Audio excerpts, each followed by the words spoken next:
जय हिंद साथियों। तो आइए आज का सेगमेंट शुरू करते हैं। आज के सेगमेंट में हम देखेंगे मथुरा ज़िले को, जो मथुरा वृंदावन है, इसके बारे में देखेंगे। और ये आगरा और इसके साथ में एमपी से और राजस्थान और हरियाणा, इन सब से भी नज़दीक है।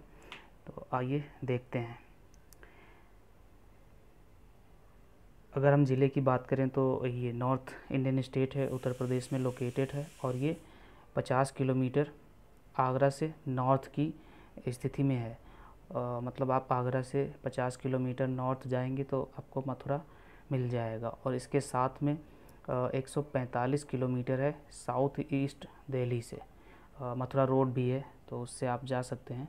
और 11 किलोमीटर ये टाउन एक तरह से वृंदावन से दूर है। मतलब वृंदावन और मथुरा की बीच की दूरी 11 किलोमीटर है और 22 किलोमीटर है गोवर्धन पर्वत से इसकी दूरी। और ये जो एडमिनिस्ट्रेटिव सेंटर है मथुरा डिस्ट्रिक्ट का, वो उत्तर प्रदेश में है।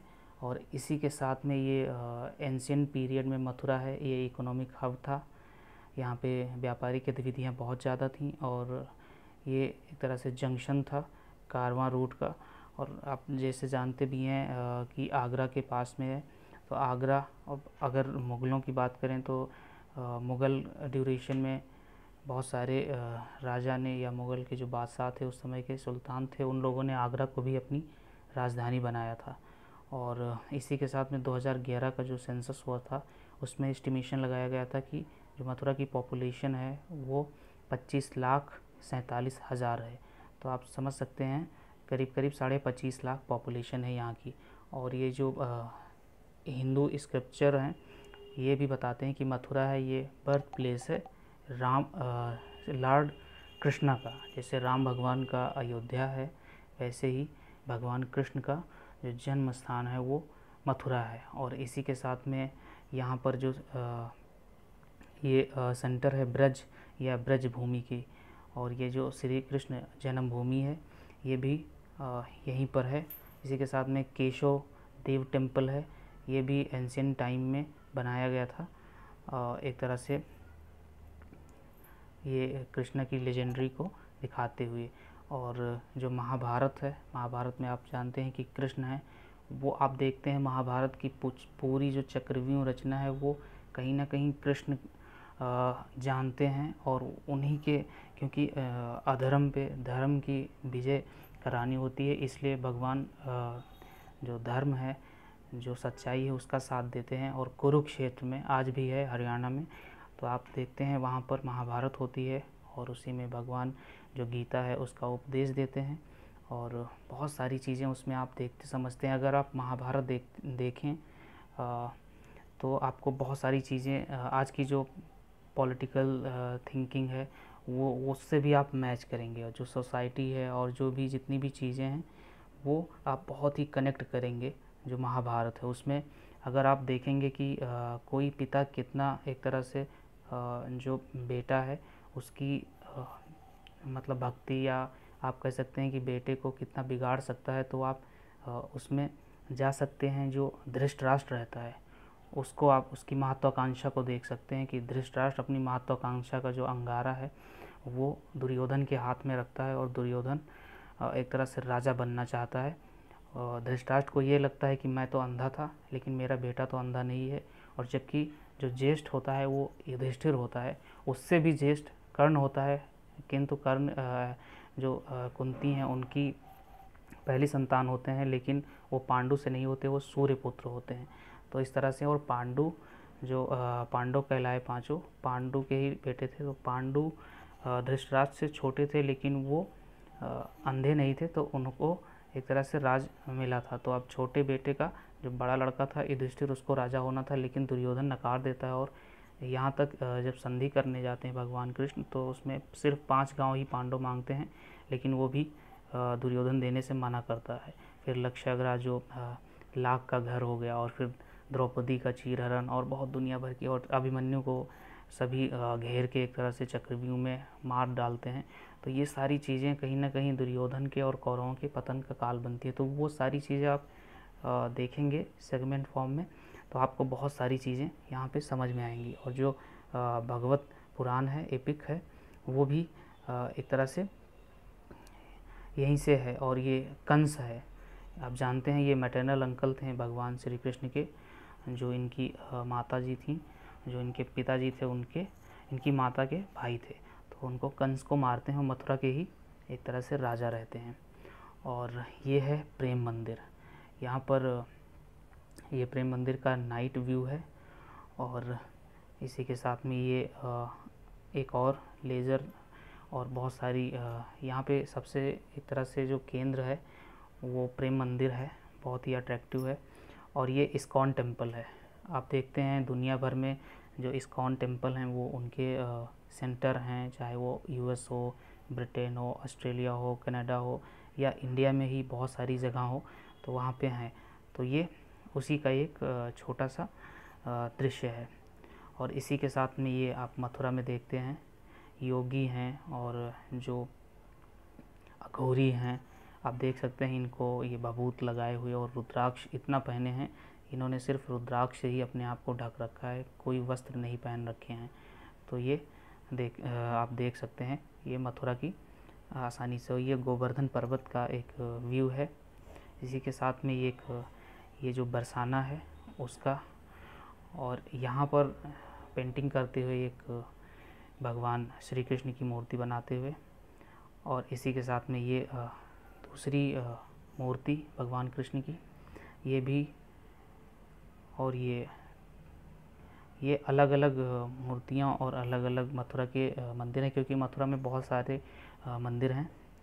एक जो बरसाने की होली है उसका एक दृश्य, ये देखिए कितना ये भव्य है। और ये एक दूसरा नज़ारा आप देख सकते हैं पूरा,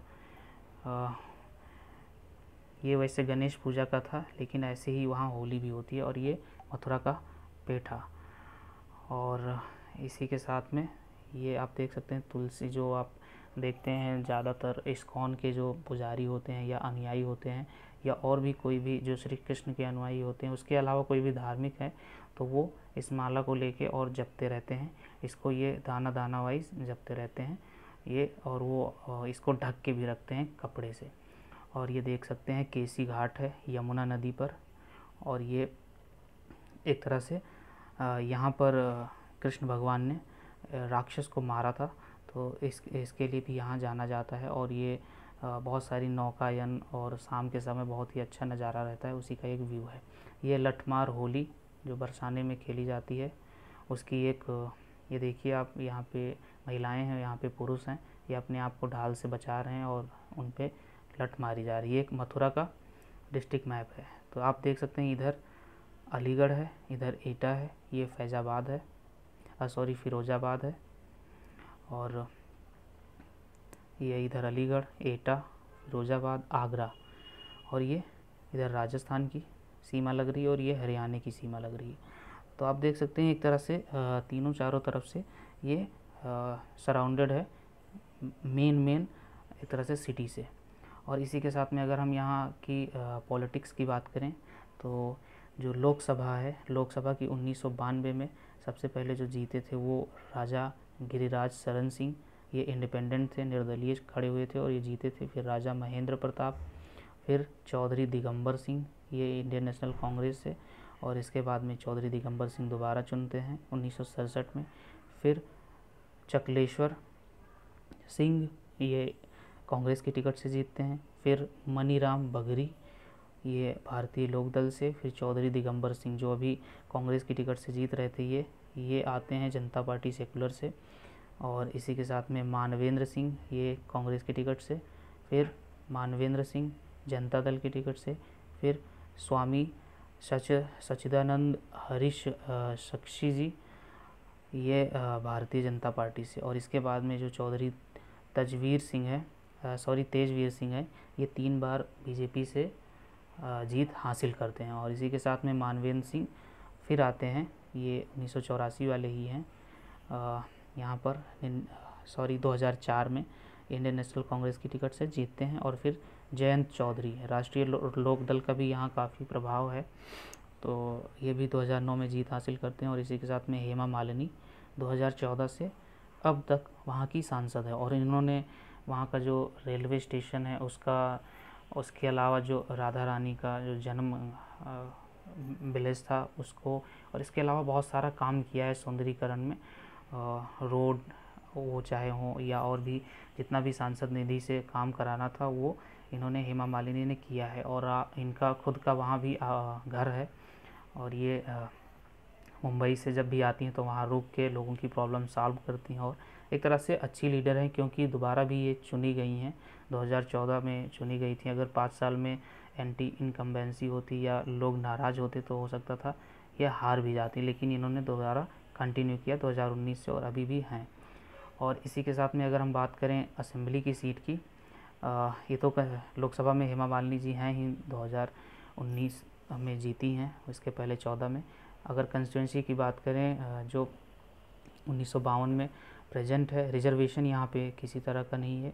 और असेंबली कंस्टिट्यूंसी देखें जो लखनऊ में चुन के जाते हैं, विधानसभा की सीटें हैं, तो एक छाता है, एक मंथ है, एक गोवर्धन है, और फिर मथुरा है, और बलदेव है। तो यहाँ पर 5 सीटें हैं जो एमएलए होते हैं उनके, और एक हैं एमपी के। और इसी के साथ में यहाँ पर 880 विलेजेस हैं, 15 म्यूनसिपल कॉरपोरेशन है, 5 तहसील हैं। और अगर आप जाते हैं यहाँ पे तो आपको अप्लाई करना होगा ई पास के लिए, तो वो यहाँ से आप कर सकते हैं। ये डिस्ट्रिक्ट की वेबसाइट से मैंने ये लिया है, तो आपको ई पास मिल जाएगा और आप जाके वहाँ पे एक तरह से अपनी यात्रा कर सकते हैं। और ये डिस्ट्रिक्ट मजिस्ट्रेट हैं श्री नवनीत सिंह चहल।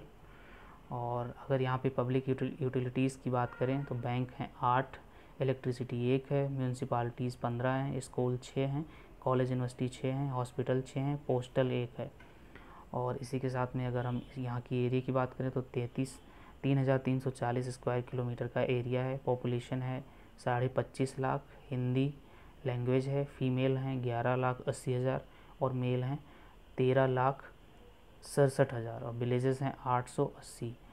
और इसी के साथ ये राधा रमन मंदिर, अभी जो मैंने मूर्तियाँ दिखाई हैं वो इन्हीं सब मंदिरों की हैं। और इसी के साथ में अगर आप देखें तो ये है इस्कॉन मंदिर, जो इस्कॉन टेम्पल है, अभी मैंने जो दिखाया था वो इसी सीढ़ी का ही है। यहाँ पे मार्बल बहुत ही अच्छी क्वालिटी का फॉरेन का यूज़ किया गया है, तो बहुत ही एक तरह से सुंदर दिखाई देता है। और इस्कॉन एक तरह से ये इस्कॉन का है जो व्यू है। और इसी के साथ में ये श्री ठाकुर जी बांके बिहारी का मंदिर है। ये बाहर से लुक है, अभी मैंने आपको मूर्ति भी दिखाई थी। और इसी के साथ में अगर हम और देखें तो ये श्री कृष्ण जन्म स्थान है। यहाँ पे ये टेम्पल है श्री कृष्ण जन्म स्थान, और ये आप देख सकते हैं। और ये द्वारकाधीश टेम्पल है, ये द्वारकाधीश टेम्पल है। ऐसा कहते हैं कि जब दुर्योधन की डेथ हो जाती है और दुर्योधन के मरने के बाद में जब भगवान श्री कृष्ण जो गांधारी हैं, जो आज का गंधार है अफ़गानिस्तान में, वहाँ से रहती हैं, और शकुनी भी वहीं का रहता है। तो शकुनी एक तरह से बदला लेने आता है यहाँ पर, क्योंकि उसको ऐसा लगता है कि युधिष्ठिर अंधे हैं तो मेरी सिस्टर की शादी इनसे क्यों होती है। और गांधारी अपने आँख पे पट्टी बांध लेती है, एक्चुअल में उसकी आँख रहती है लेकिन वो अपने पति के सम्मान में बांध लेती हैं। उसके पास में काफ़ी शक्तियाँ रहती हैं। तो कृष्ण भगवान को वो गांधारी कहती हैं कि आपने ही ये सारा किया है, युद्ध आपकी वजह से हुआ है, और मेरे जो 100 पुत्र थे आज उनमें से एक भी नहीं बचा है। तो मैं आपको श्राप देती हूँ कि जिस तरह से मेरा जो वंश है उसका सर्वनाश हो गया, उसी तरह से आपका भी जो राज है वो ख़त्म हो जाएगा। तो इस तरह से भगवान श्री कृष्ण यहाँ से मथुरा से अपना राजकाज जो द्वारका है, गुजरात है, वहाँ पे जाके इस्टेब्लिश करते हैं।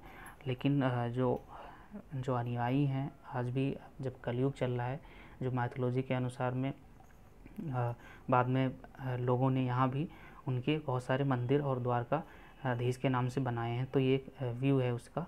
और ये प्रेम मंदिर का एक दूसरा व्यू, जिसमें गोवर्धन पर्वत को भगवान श्री कृष्ण अपनी जो छोटी उंगली है उस पर उठा के रखे हैं।